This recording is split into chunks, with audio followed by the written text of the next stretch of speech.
Hello, you awesome friends. This is your pal, Edwards here speaking. I trust you well and hope life is good.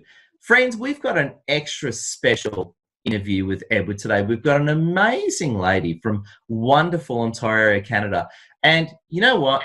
I've known this wonderful lady for a short, intense while now, and she's incredible. I've seen her do some amazing things. What this incredible lady does is help people build unshakable mindsets, helps them with their marketing. She works as with coaches, consultants, and you know what? During Corona, she's actually working with a lot of people who've lost their jobs and helping them become massively successful. Friends, can you please give a virtual applause and welcome to this stage the awesome Emmy Knazovic. How are you, Emmy? Well, hello, Ed. Thank you for that nice introduction. I really appreciate it. Hello, everyone who's watching. Happy Easter, Easter Friday. I hope you enjoy your time with your family. Even if you can't, see them physically, you can see them virtually and talk to them. So I wish you happy Easter. I'm doing great, and thank you so much for inviting me for this interview. It's an absolute pleasure, Emmy. And what's really impressed me about you, and for the sake of our wonderful and very attractive audience who's watching, is that in a very short space of time, I've seen you, if I can say this in a way, come from nowhere and rise very quickly. You've got clients all over the world. You've really hit LinkedIn with a massive impact. And it's very admirable. It's very impressive. And I was just going to say, Emmy, how did you do it? How did you hit LinkedIn so quickly and make such a great impact on the world? Well, thank you so much for that, Ed. I think it really comes down to the past 2 years. I've been working with business consultants, mindset coaches, and marketing mentors. And it's really come down to everything that I've learned in 2 years and implemented it, in the post, how I create the content, how I talk to people, how I invite them and involve them, engage them in the conversation. So I think that's really important in any business. Anyone who has coaching, consulting, or any kind of online business is to engage their audience, is to hear them, to hear their voices, and to listen. Very well said. And I got to say, I love what you're about. How do you help people exactly? What do you actually do, Emmy? Yeah, so right now I shifted a little bit because of the coronavirus. There's a lot of people has lost their jobs, and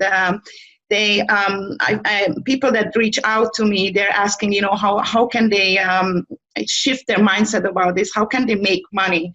So I'm trying to help them with their mindset and find out what they know, what kind of skills they have, and how they can apply that online and actually create income to monetize their knowledge. I got to say, I love that term, monetize your knowledge. It's a huge area or topic.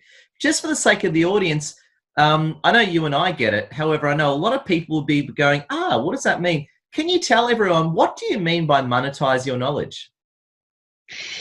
It means that you have skills, you have knowledge, you have experience in your life that you can teach to other people. Maybe you overcome depression, you can help people, with their mindset or whatever skills really you have. People really reach out to me, they want to talk about, let's say, confidence and create podcasts.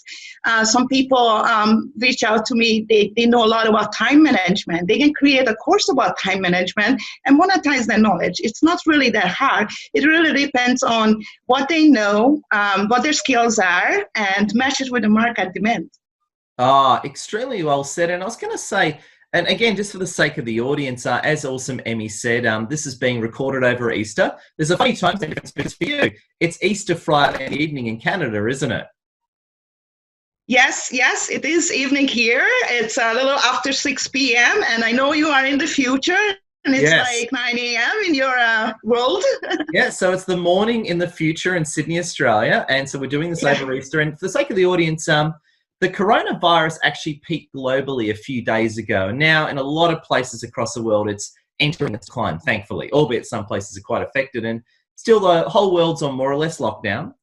And how has coronavirus impacted your clients? I mean, obviously they've lost their jobs. What other impacts have you seen to the wonderful people that you work with? I really see them that they want to grab a hold of this. So it's been already like a month or so that people are losing their jobs and they're staying home. The kids are studying from home, so they need to adjust really everything. Like their whole life is kind of put on hold. But they're looking for ways to improve. They're looking for ways to get out of this, and they don't really want to just sit home and like wait when this is going to be over. Nobody knows when it's going to be over, and for what I hear, it's probably going to go on for a lot more weeks. Especially like I know mostly the Canadian news. I do listen to global, and I know it's really bad in some countries. It's really we have to look at the positive, and we have to create opportunities for ourselves right now. Oh, extremely well said. And on that point, what is the advice you give to anyone watching right now? What are your top pieces of advice? Well, I really want to, remind everyone about mindfulness and their mindset. It's really, it has been a really great help for me. About 4 years ago, when I got separated from my ex-husband, I learned a lot about mindfulness and how I use my words, how I think, and which thoughts should I give attention to. So I really encourage everyone to look into this, to look into how they can prove their thinking, how they can prove their mindset, and look at what they can do instead of what they cannot do. Oh, I love it. I love it. And talking more detail on mindset, what do you mean exactly about mindset? Can you unpack that a little bit? What do you mean by mindset, and how can improving that help people? Right. So just think about most of the people that I know, they're reacting to the situation. So, they had their life, they went to work, they woke up, went to work. So they have kind of like a routine, and it's being shaken. They kind of lost. They don't know what to do with it. So my mindset is the way they think. It's the way they behave. It's the way, they schedule their days right now. So, just because they're staying home, it doesn't mean it's a vacation. In my mind, it shouldn't mean it's a vacation. It still means life goes on, and set a goal, some kind of goal. Maybe you want to pursue your passion. Maybe you want to paint, or whatever your passion is really. I really love the people who reach out to me. They have humongous goals and such a beautiful dreams, and they just don't know really where to start. So I'm really, really glad to help them to get on the phone with me and ask me questions. I'm very, very giving and very, very helpful. Any questions you have, really just ask me. The best way I can help is, answer questions that they have. Oh, that's just absolutely wonderful. Now, I was going to say as well, you also said that you help people improve their marketing. What are your top three marketing tips to anyone watching out there? Right. So I don't know if you have been following my posts or not, but I'm really keen to building your tribe in a way that you would like to attract people, like-minded people to your tribe. So it's really great to grow the audience and really great to grow the connections. But what I wanna point out is that speak to your ideal clients, speak to the people that you want to help, or if you're really there to just inspire and motivate, then speak to them, speak to their heart. So it's really giving a message to your tribe, and then that's how the marketing kind of builds up. People get to know you, like you, trust you, and then they do business with you. Oh, I love it. And what are your thoughts of, I know I'm obviously asking this in a very amusing manner. Obviously, we're both complete zealots for the cause, but what are your thoughts and feelings on LinkedIn? I love LinkedIn. I met so many great people there. I had so many great connections. I wish I, jumped on LinkedIn way, way, way back, but it is what it is, and I'm on it now, and I'm loving it. It's just it's loving, it's smart, it's awesome, it's incredible. Like it's just really an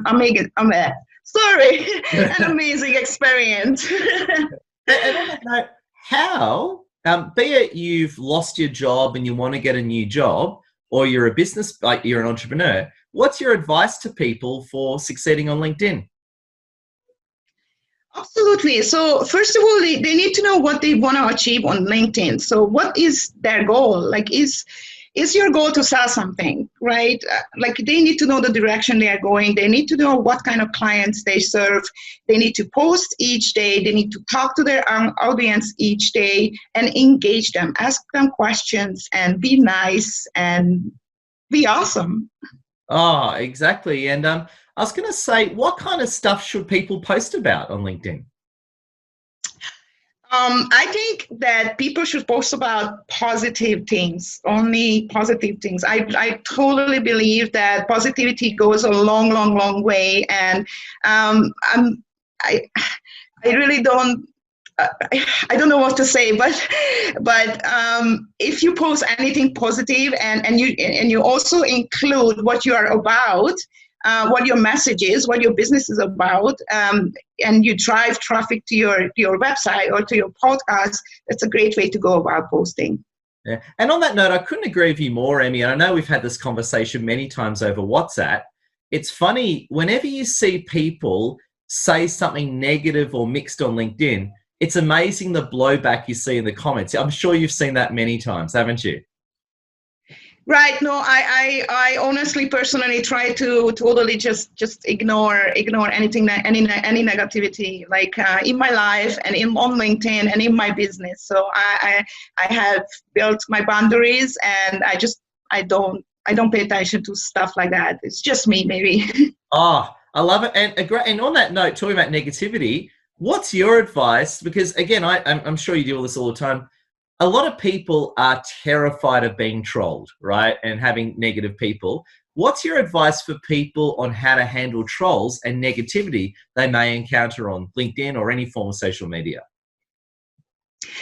Well, honestly, I haven't had so many occasions, but the best advice I can give them is to go to their profile, and there's 3 little dots on the right corner. Click on that. Go on the bottom, which says report or block. Click that. And on the top, it says block, and block the person, and never ever worry about it again. Oh, that's the spirit. I love that answer. So let's use an example. Let's say you're a job seeker, right? And you want to get a new job. You lost your job tragically during the start of Corona. What's your job seeking advice for people on LinkedIn? Right, and I had people reach out to me about this as well. Let's say an editor reached out to me, and he was asking, like, how can I work for companies? They don't hire me. And so there are also ways to go about it. There are websites that you can sign up and get, like, I think it's Fiverr or Upwork. You can create your kind of resume or portfolio there, and people, they pay you by the hour or by the work. So it's really something that people can look into instead of physically going and applying for a job. They can have a presence online as well that way.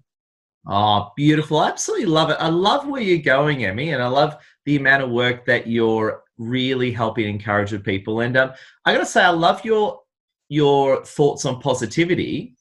What kind of positive things can we share that really help us take us up as influencers and get more work or get jobs? What kind of positive things would you recommend anyone should share? Positive things, it's really what's happening in your life. What is your values? What is your mission? What is something that's uplifting for others to see? You know what I mean? You can share maybe a picture with your daughter eating dinner, or a hug, or your kitty. It's really people, they love to see happiness, especially this time. So anything about happiness is, I believe, it can go really viral on LinkedIn. People just love those kind of posts. I love what you just said there, happiness, because right. It's funny. That's actually how I've built my brand. It's all built on happiness. And I know what you mean, Emmy. Whenever I put up a post, and I don't like any, if I put up a post and I think it sounds a bit negative, I'll just delete it right away and redo it. Right. Can you expand on that positivity? Why is positivity such a persuasive thing? I'd love you to unpack that one a bit more. I thank you. I actually like that question. It's sometimes I do that as well. It's the way you word your sentence sometimes means a lot of difference of how you're gonna get engagement with other people, because you can say the same things like so many ways, right? So make sure when you're creating content or you're posting that your words are positive. Like don't say can't or don't or something that how should I say it? People would react negatively on it. I'm sorry, I couldn't find the words to say that, but it's really playing around with words and choosing words that are inspired, that are motivate, that gives people hope. And gives people to a sense of kind of belonging and a sense of kind of like, yes, there is a way out. We can do this together, and I can do my part in it. And so, yeah, I really think positive words are really awesome. And I love how you said the word hope. I think it's exactly what people need these days. I think hope is actually what's missing from this world.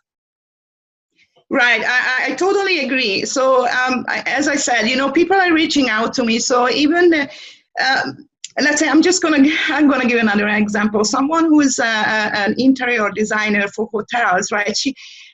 This person doesn't have a job right now because the job was to go places and like decorate it, and so we have to brainstorm together and find out how else she can use her knowledge and how else she can invest her time to actually make money of it and help other people maybe reorganize their home or redesign their home, something like that. So it's really a brainstorming kind of work, but it definitely there is a solution for every problem.